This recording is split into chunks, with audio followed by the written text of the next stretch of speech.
Imagine owning, like, the most valuable strategic strip of real estate on the entire planet. Right.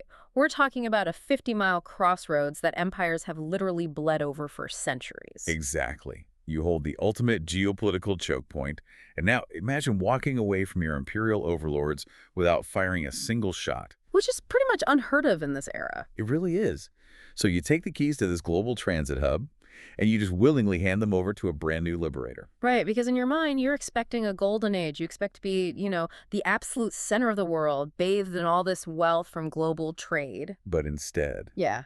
that new liberator completely drains your treasury, turns their back, and just, well, they leave your historic highways to rot under the encroaching jungle. It's a devastating geopolitical bait and switch. I mean, you execute what might be the most elegant, bloodless escape from a dying empire, only to lock yourself inside this nightmare of administrative neglect and eventually military terror with a new one. Which is exactly why this is such a vital case study for you, the listener, if you're studying failed geopolitical unions. Yeah, it's a perfect example. We're looking at how grand, sweeping, romantic ideas of nation building just crash headfirst into the muddy logistical reality of actually governing. Governance is hard. And we're focusing on a very specific, incredibly volatile timeline today, which is the Isthmus of Panama from 1821 to 1831. Right. We're going to explore how an incredibly peaceful independence morphed into a decade of sheer desperation, repeated secessions, and, well, firing squads in the streets. Yeah, to understand the sheer psychological whiplash of that decade, we have to really look at the structural reality of the Isthmus right before 1821. Okay, let's set the stage. Because the old Spanish mercantile order, the economic engine that had defined Panama for hundreds of years, it was already a corpse. Wow, a corpse. Pretty much. It just hadn't been formally buried yet. Right, because the glory days of the Spanish galleons, those massive armadas moving all that silver through the Caribbean, those days were long gone. Oh, long gone. The famous Portobello fairs were just a distant memory by this point. And for context, for those who might not know, these were massive, sprawling mercantile events, right? Exactly. This is where all the silver extracted from the Andes was traded for the manufactured goods coming in from Europe. Just astronomical amounts of wealth. Right. At its height, the wealth flowing through that narrow strip of land was almost unfathomable. But by the early 19th century, that entire system had collapsed. So what did that mean for the people actually living there? Well, the Panamanian merchant elite, the local power brokers who really relied on that flow of capital, they were suffocating under these outdated Spanish trade monopolies. Because they couldn't trade with anyone else, right? Exactly. They were legally forbidden from trading freely with the British or the Americans, who are kind of the rising economic powers in the region. And the physical infrastructure of that trade was crumbling too. I mean, the historic transisthmus roads from the colonial era, like the Camino Real and the Camino de Cruces, Well, yeah, they were in a state of steep, visible decline. just falling apart. Literally. You have to picture these roads, which were once the great arteries of the Spanish Empire, just slowly being swallowed by the tropical environment. Like vines physically overtaking the paving stones. Yeah, exactly. The economic twilight had been dragging on for decades. So the merchant class was basically trapped in a dying system, just watching their generational wealth slowly evaporate. Okay, so this is the emotional and economic baseline for everything we are going to dissect today in this deep dive. Right. It's crucial context. We are going to live in this massive, tragic gap. Yeah. Because on one side, you have the soaring, beautiful poetry of Simon Bolivar's vision for Panama as the capital of the world. And on the other side, You have the grim, mosquito-bitten, muddy reality of a local elite just desperately trying to survive an economic depression. and, that sheer desperation leads to a revolution that, structurally speaking, doesn't really look like a revolution at all. Which brings us to the actual events of 1821, Mm-hmm. the bloodless separation. Because when we think of Latin American independence in this era, the imagery is usually very specific, isn't it? Oh, absolutely. We think of Bolivar's armies. Right, massive, grueling cavalry charges across the high Andes, artillery fire, brilliant strategic flanks, and these glorious bloody battles. But Panama decides to do something completely different. Yeah, they approach revolution not as a military campaign, but like as a business transaction. And that approach is entirely dictated by the unique geography and the economy of the isthmus. Plus, you have to look at where the Spanish crown's attention was actually focused at the time. They were looking south. Very much so. By 1821, Spain is utterly distracted. I mean, their empire is bleeding out. They're completely consumed by the massive wars of independence raging down south, led by Simon Bolivar and other revolutionary leaders. So they're fighting for their imperial lives in places like Colombia, Venezuela, and Peru. Right. So Panama is almost an afterthought defensively. Wow. In fact, the Spanish governor of Panama at the time, Juan de la Cruz Morjon, actually gets pulled away. Wait, he leaves? Yeah, he gets ordered to take his best troops and go fight the Patriots down in Ecuador. Leaving the isthmus critically underdefended. Completely. Morjon leaves the territory in the hands of a Panamanian-born military commander named José de Fábrega. And that demographic detail is crucial, right? Fabric's a local. Exactly. He is embedded in the elite society of the isthmus. So he sees the writing on the wall, he looks at the crumbling Spanish authority, and he quietly starts to align himself with the patriot cause. But the spark doesn't actually come from Fabrica or the elites in Panama City, does it? The actual timeline of independence starts out in the interior. Right. It starts on November 10th, 1821, in this small interior town called Los Santos. Okay. They raise the very first public cry for independence, which is an event known as the Grito de la Villa de los Santos. So this is the grassroots pressure starting to bubble up. Yeah, because the rural areas, which are suffering even more under the economic stagnation than the city folks, they just decide they are done waiting.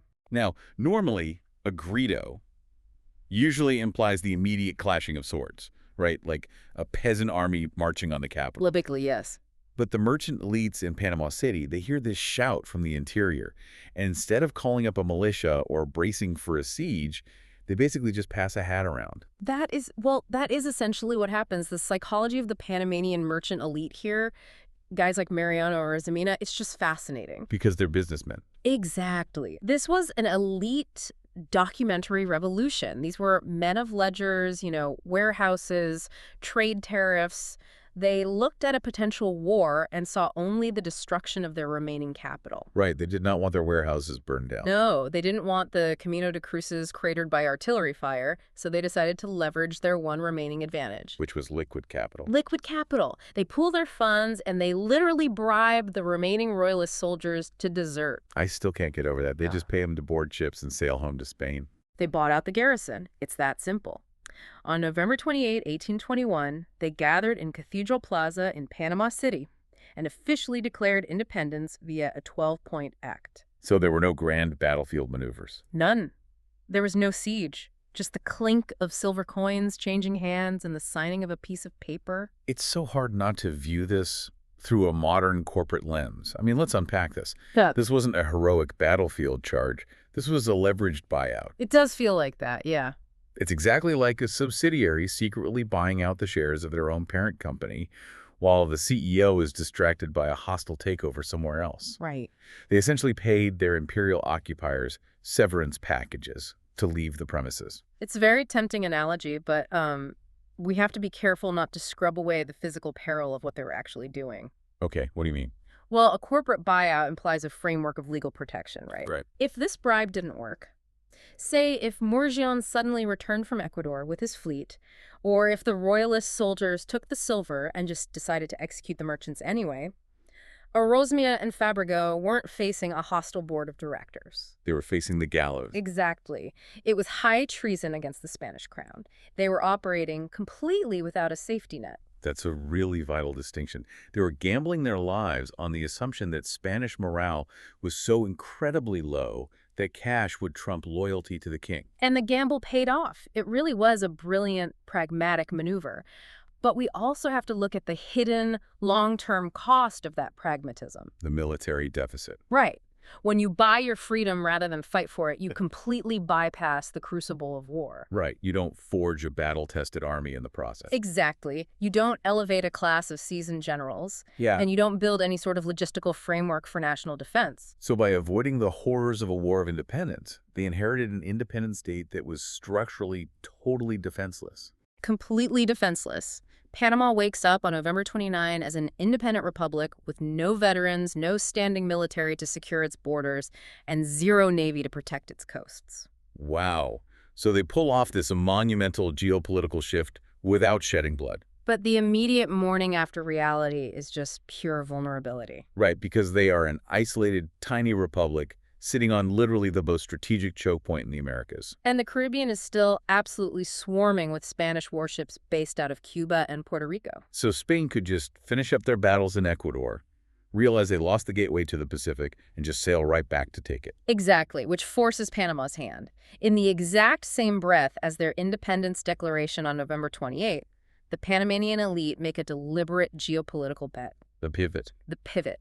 They immediately, and supposedly voluntarily, declare their annexation to Simon Bolivar's brand new Republic of Gran Colombia. Okay, and just to ground this mechanically for a second, when they join Gran Colombia, they're tethering themselves to a massive newly formed state.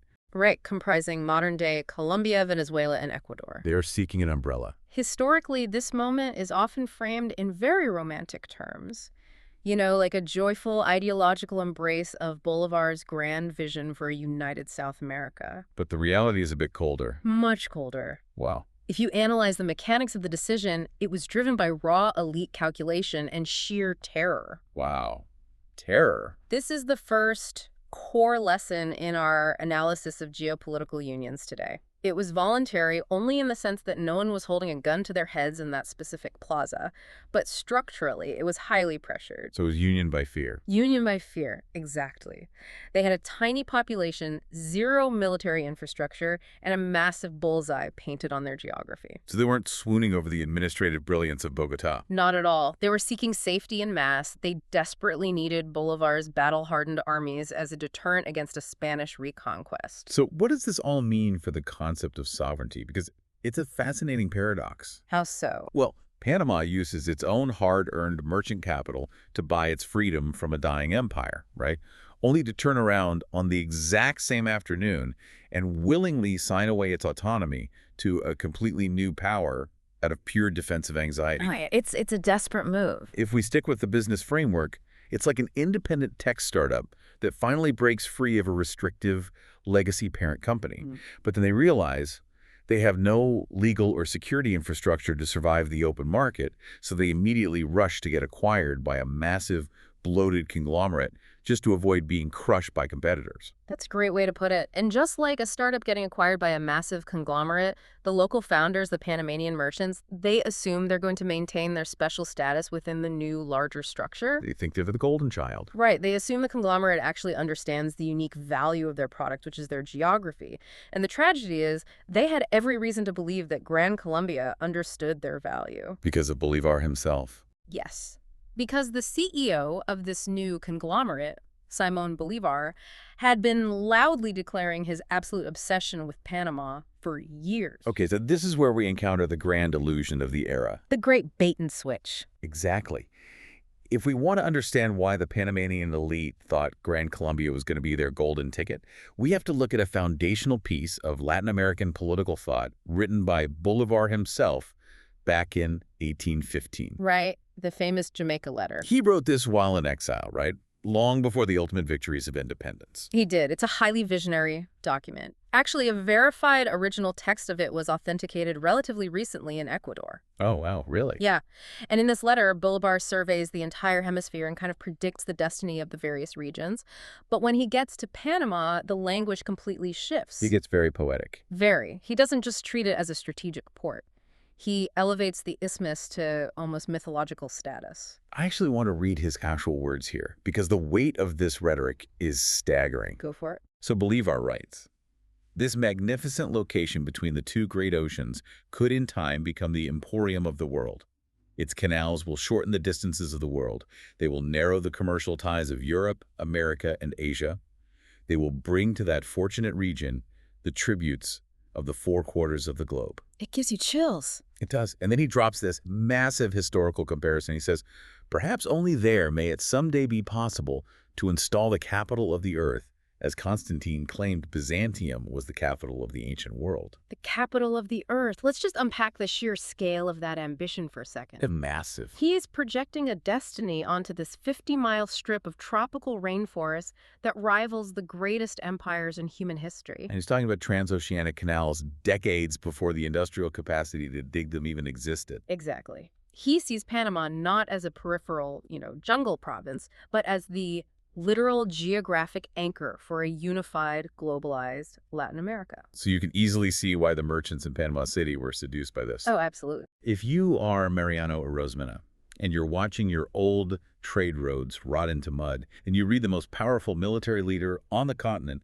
calling your home the next Byzantium. You signed that annexation paper. Right. You think finally someone sees the choke point for what it is. And Bolivar didn't just write a letter and forget about it. He actually tried to operationalize this vision. He tried to make it real in 1826 by convening the Congress of Panama. Right, which he called the Amphictyonic Congress. Which is a very heavy classical reference. Very heavy. It refers to the ancient Greek leagues of neighboring states that protected religious sanctuaries. So he was explicitly framing this as a sacred Pan-American alliance. Wow. And he convened this massive geopolitical summit right in the historic heart of Panama City, in Casco Viejo, inside the chapter house of the Convent of San Francisco. Okay, so picture it. It's the summer of 1826, June 22 to July 15. The delegates are arriving. It is supposed to be the dawn of a new global power bloc. Who actually shows up to the convent? You have delegates from Gran Colombia, Peru, the United Provinces of Central America, and Mexico. A good turnout.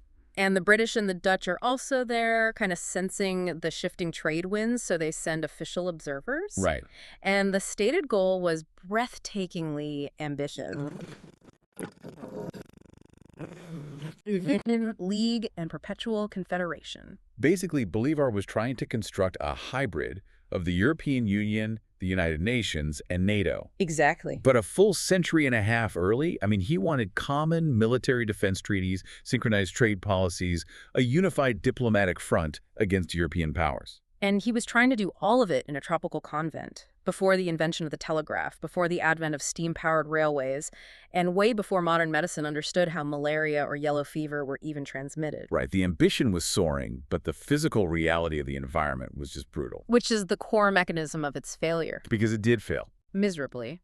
The treaty was a spectacular, comprehensive failure. Out of all those nations that sent delegates, that grand Treaty of Perpetual Confederation was ratified by exactly one government. Gran Colombia itself. Yep. Nobody else finalized the paperwork. So why did it fail so badly? Because there's a tendency to want to point fingers, right? There has been a persistent historical temptation to look for a villain in this failure. Yeah. Oh. In the past, some historians have tried to blame the United States or the British for sabotaging the Congress. Operating on the assumption that the Anglo powers didn't want a united Latin American superpower challenging their hegemony. Exactly. But the mechanics of the event don't actually support that conspiracy theory. Well, not at all. The British observers were highly pragmatic. Their primary directive was just to secure favorable trade agreements and ensure free commerce. They weren't there to actively dismantle the summit. And what about the U.S. delegates? Their participation was just a logistical tragedy. One of the American envoys actually died of disease en route to the isthmus. Oh. Yeah, and the other one arrived long after the Congress had already concluded its business and dispersed. So you really cannot blame external sabotage for a failure that was entirely internal. So the structural realities of 1826 simply couldn't support the vision. Right. The failure was completely baked into the geography. You had intense, bubbling regional rivalries between all these newly liberated states. They didn't trust each other. Not at all. Plus, you had the sheer crushing friction of distance. In an era of sail and horseback, trying to coordinate a synchronized military or economic policy between Mexico City, Bogotá, and Lima, it was a logistical fiction. Right, it takes weeks just to send a letter. Exactly. Right. And furthermore, you had rising local nationalism. The local elites in Peru and Central America were highly suspicious of Bolivar. They thought this perpetual confederation was basically just a Trojan horse for Bolivar to declare himself emperor of the Americas. So the gap between the idea and the reality is staggering. Bolivar looks at a map and sees the geographic center of the hemisphere. He sees the capital of the earth. Right. But the delegates who actually make the brutal weeks-long journey to Panama arrive. And what do they actually see? They see a sweltering, distant, malaria-ridden meeting room in a humid swamp. Yeah, they spend a few weeks sweating in their formal wear, sign some documents just to be polite, and then they literally flee back to their own capitals as fast as the winds will carry them. They absolutely couldn't wait to leave, and that profound mismatch between the soaring emporium of the world rhetoric and the clinical, physical reality of the isthmus is really what brings us to the darkest era of this geopolitical union. Because once the Congress of Panama fails and the international delegates go home, Panama is just left to the day-to-day reality of being a province of Gran Colombia. Right. Which means they are being governed by a capital that is completely alien to their entire way of life. Because Gran Colombia was not governed from a bustling cosmopolitan coastal port like Panama City? No. The seat of power was Bogotá. Which brings us to geography as destiny. Yes. This is where we see how geography really dictates the success or failure of a union. You have to visualize the contrasting reality of these two places. Okay, paint the picture. Panama is a narrow, sea-level tropical choke point entirely defined by maritime trade. It looks outward. Bogotá, on the other hand, is a high-altitude Andean city. It is cold, is deeply inland, situated on a high plateau surrounded by massive mountain ranges. Completely different world. Entirely. The politicians in Bogotá were mountain people, culturally and economically disconnected from the sea. And the logistical nightmare of just communicating between the two is hard to overstate. If a Panamanian merchant needs to petition the government in the 1820s, how does that physical message actually travel? It is an arduous expedition. I mean, a message has to leave Panama by ship, sail across the Gulf of Panama, navigate up the Magdalena River, which means often facing brutal currents, heat, and disease, and then physically be carried by mules or human porters up the treacherous freezing passes of the Andes into Bogotá. Just to deliver a letter. Yes. It could take weeks, sometimes over a month, for a single dispatch to arrive. And then you have to wait for the reply. So the feedback loop of governance is completely broken. Completely. To those Andean politicians sitting in cold stone buildings up in the mountains, Panama wasn't the capital of the earth. It was a remote, volatile, fever-ridden frontier province. Exactly. They fundamentally did not understand the mercantile nature of the isthmus, and, more devastatingly, they didn't care to invest in it. Right. They didn't want to develop Panama, they wanted to extract from it. And this is the crux of the failure of this geopolitical union. Gran Colombia had emerged from Bolivar's grueling wars of independence carrying massive, crippling foreign debts. Wars are expensive. Very. They had borrowed heavily, particularly from the British, to finance the armies, the munitions, and the supply lines. And wars require hard currency. And a post-war government has to service that debt. But an agricultural, war-ravaged nation in the Andes doesn't exactly have a lot of liquid cash lying around. So where do they get the hard currency? They look at the choke points. They look at the customs houses. They look at Panama. Right. Panama, despite its economic depression, still had functioning ports. Goods still trickled through. Tariffs could still be collected. So the administration in Bogotá essentially turns Panama into a colonial extraction zone. Wow. They drain the customs revenue generated by the Panamanian ports, and they siphon it straight out of the province and up into the mountains to service the sovereign debt. So let me get this straight. The merchants of Panama, the very same men who passed the hat in 1821 and used their own capital to buy their independence peacefully, Wow. are now being aggressively taxed by their liberators. Yes. And that tax money vanishes into the cold Andes Mountains to pay for wars they actively avoided fighting in. It is the ultimate betrayal of their 1821 pragmatism, and the insult is compounded by the absolute lack of reinvestment. Right, because what happens to the infrastructure? Remember those historic transisthmus trade paths, the Camino Real and the Camino de Cruces? The roads that literally built the Spanish Empire? Bogotá spends absolutely nothing to maintain them. Zero. And in a jungle environment. Exactly. Without constant, laborious maintenance, the jungle reclaims human infrastructure in Panama with terrifying speed. Within a few short years, those paved stone roads are choked by vines. They become muddy, impassable tracks. Just totally ruined. Mules literally drown in the mud during the rainy season. Trade slows to an absolute crawl. If we look at this mechanically, it is a masterclass in how to destroy a geopolitical union. A textbook case. If a central government establishes an extraction economy where they suck the wealth out of a strategic vulnerable region to pay off central debts, but refuse to offer any local representation or basic infrastructural maintenance, they are manufacturing a crisis. Absolutely. You cannot treat a global crossroads like an ATM while simultaneously letting the road to the ATM turn into impassable mud. That's a great way to summarize it. And the resentment bred by that kind of extraction reaches a boiling point remarkably fast. Which brings us to the breaking point. Right. By the late 1820s, Bolivar's grand project of Gran Colombia is visibly tearing itself apart at the seams. The regional leaders in Venezuela and Ecuador, who also chafe under Bogotá's highly centralized, heavy-handed control, they begin to actively reject the authority of the central government. And what about Bolivar himself? He is aging, his health is rapidly failing from tuberculosis, and his political capital is completely exhausted. So the Union begins to fracture. Which brings us to the collapse and the desperate actions of Panama as the walls cave in around them. Right. By 1830, Venezuela and Ecuador officially secede. They break the Union. Gran Colombia is legally and functionally dead. And what's left? All that remains of this grand continental empire is a rump state called New Granada, which is essentially just modern-day Colombia and the neglected province of Panama. And the political elite in Panama are watching this dissolution in real time. They are watching the umbrella they sacrifice their autonomy for just fold up and blow away. And this existential dread triggers the first of two desperate, almost frantic breakaway attempts from New Granada within the span of just a few months. So let's talk about the first one. It occurs in September 1830.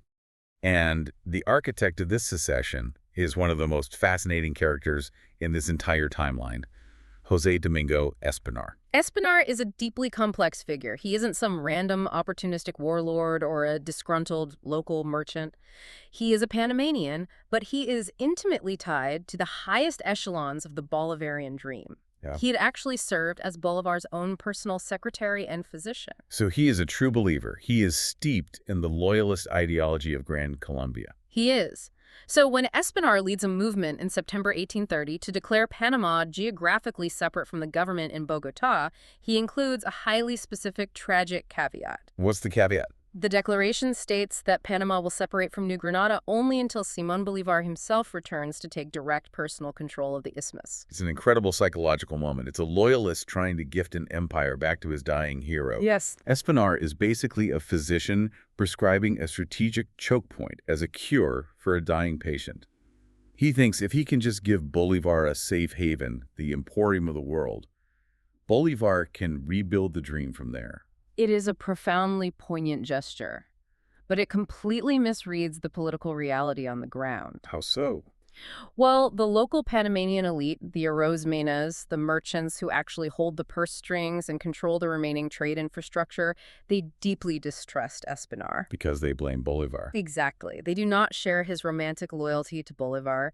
They view Bogotá and Bolivar by extension as the architects of their economic ruin. They have no desire whatsoever to turn their homeland into a staging ground for Bolivar's desperate comeback tour. And what does Bolivar actually say to the offer? He declines. Yeah. Just says no. Yeah. Bolivar is in the coastal city of Santa Marta, Colombia at this time. He is ravaged by tuberculosis, completely disillusioned with the political backstabbing of the continent, and heartbroken over the total collapse of his life's work. There's a famous quote from him around this time, right? Right. He famously said governing these lands was like plowing the sea. Wow. So he tells Espinar no. And then the final blow to the loyalist dream. On December 17th, 1830, Simón Bolívar dies. With his death, the entire ideological justification for Espinar's movement just evaporates. So Panama is left hanging in the wind. They have declared a separation. They have absolutely no military capacity to defend, and the savior they invited to lead them is dead. So out of pure necessity, recognizing their extreme vulnerability, Panama reluctantly folds itself back into the jurisdiction of New Granada. But the psychological seal has been broken, hasn't it? They proved they could sever the tie to Bogotá, even if just for a few months, and that instability creates a vacuum. A vacuum that is almost immediately filled by a much darker force. Just a few months later, in July 1831, we see the second breakaway attempt. And this second secession has absolutely none of the romantic, loyalist tragedy of Espinar's movement. None. This one is driven by sheer opportunistic brutality. This is the era of the Alzuru terror. Juan Eligio Alzuru. He was a Venezuelan colonel who had been stationed on the isthmus. Okay. He watches the political chaos following Espinar's failed attempt, realizes the central government in Bogotá is incredibly weak, and realizes that the Panamanian elite have no military force of their own. Right, because they bought their freedom in 1821 instead of building an army. Precisely. So Alzuru uses his loyal troops to seize absolute power. He immediately arrests Espinar, exiles him from Panama entirely, and declares a second hardline separation from Bogotá. And he doesn't just govern as a separatist.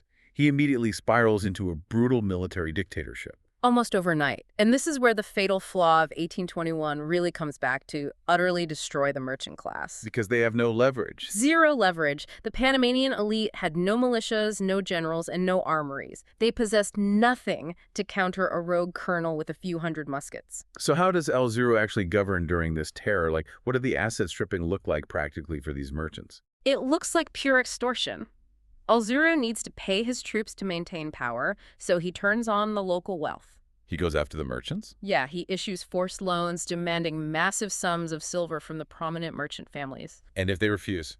If they refuse, he confiscates their warehouses, he seizes their remaining trade goods, and when political opposition naturally arises against this extortion, he doesn't negotiate. He executes them. He starts rounding up his political rivals and executing them. So just to put this in perspective, within a single decade, the exact same elite merchants who orchestrated the civilized, bloodless bribery of the Spanish in 1821 are now being marched in front of firing squads by a rogue colonel. It's tragic. The whiplash is almost incomprehensible. They tried to avoid the violence of the 19th century through a corporate transaction, and the violence simply followed them home. They completely lost control of the monster they invited in for protection. Alzuru's regime becomes so tyrannical so quickly that he alienates the entire population of the isthmus. And this threatens the trade routes. Right. The chaos threatens the very trickle of international trade that still exists, which finally forces the central government in Bogotá to react. They cannot let the transit route fall into total anarchy. So New Granada, the remnants of the conglomerate, sends in the corporate fixers. They send a military expedition. General Tomás de Herrera is dispatched from the mainland. Okay, so a real army arrives. A real army. He executes an amphibious landing, bringing his forces ashore at Portobello, the old, decaying Spanish port on the Caribbean side. He marches his troops across those rotting, vine-choked transisthmus roads, and he systematically crushes Alzuru's loyalist forces. It's a swift campaign, then. Very swift.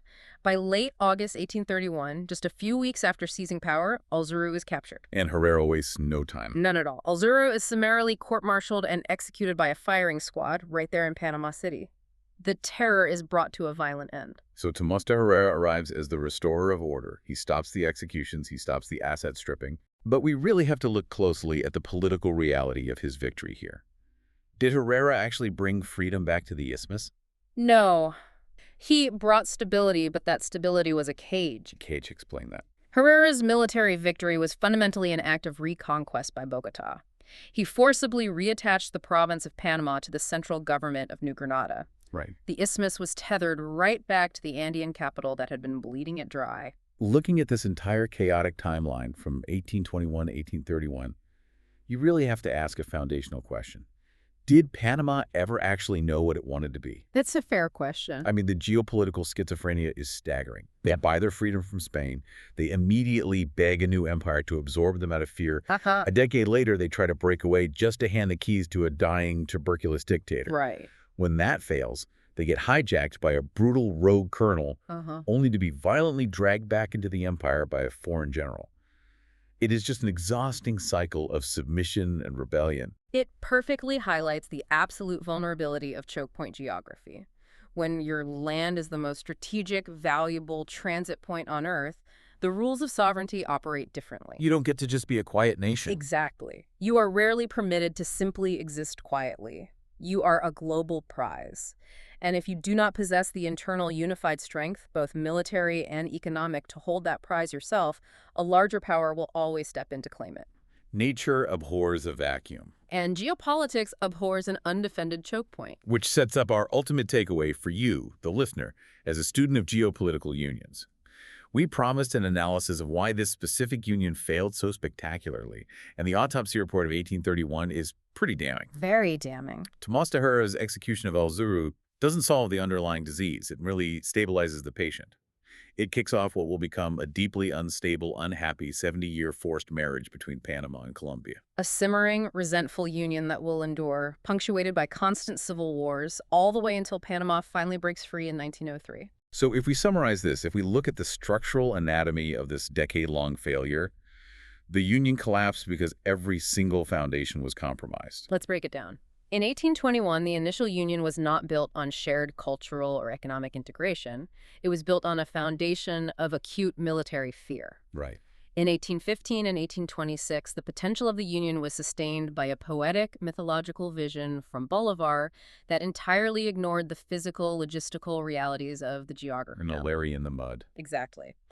Throughout the 1820s, the Union was hollowed out by the severe economic neglect and extractive taxation policies of a distant, disconnected capital in Bogotá. Treating them like an ATM. Yep. And finally, in 1831, all pretense of a voluntary brotherhood was dropped. The Union was maintained solely through the application of raw military force by General Herrera. But before we close, we really have to acknowledge a massive, glaring omission in this entire historical narrative we've been discussing today. Oh, absolutely. Because every actor we have discussed, Rosamina, Fabrega, Mugion, Bolivar, Espinar, Alzuru, Herrera, they all represent a tiny elite sliver of society. Right. This was entirely a documentary timeline dictated by wealthy merchants, generals, and liberators fighting over tariffs and treaties. So what about everyone else? The broader population of the isthmus is basically rendered invisible in the political record. The large Black and indigenous populations, the rural farmers, the urban laborers, they remained entirely absent from the elite's political gains. They weren't invited to sign the documents in Cathedral Plaza. No, they had absolutely no say in the annexation to Gran Colombia. Yet they were the ones who suffered the most profound consequences. Always. They were the ones who bore the brunt of the economic depression when the trade routes collapsed. They were the ones trying to navigate the ruined, muddy roads. And they were the ones caught in the crossfire of Alzuru's terror and Herrera's reconquest. It is the great, quiet tragedy of the era. A small elite class gambled with the sovereignty of the isthmus in a high-stakes geopolitical game, and the poorest citizens paid the ultimate price for their miscalculations. So as you continue your own studies into how nations are built and how they fall apart, I want to leave you with a final thought to mull over. What's that? Well, we have just watched Panama execute a brilliant maneuver to buy its freedom from a dying Spanish empire, only to be systematically neglected, drained, and eventually subjugated by the Colombian Union it chose as its savior. Right.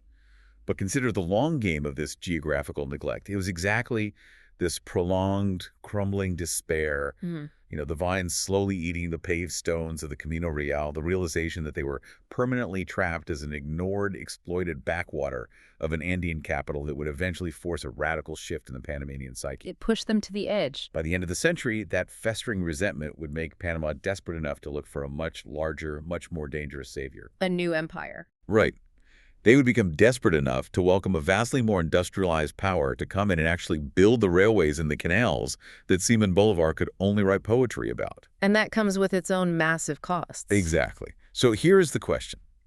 What happens to the soul of a nation when it realizes that its only path to achieving its grand global destiny requires actively selling its sovereignty to whichever foreign empire owns the biggest shovels? That's a heavy question. It is. Keep that tension in mind as you look at the map of the world, and we will catch you on the next deep dive.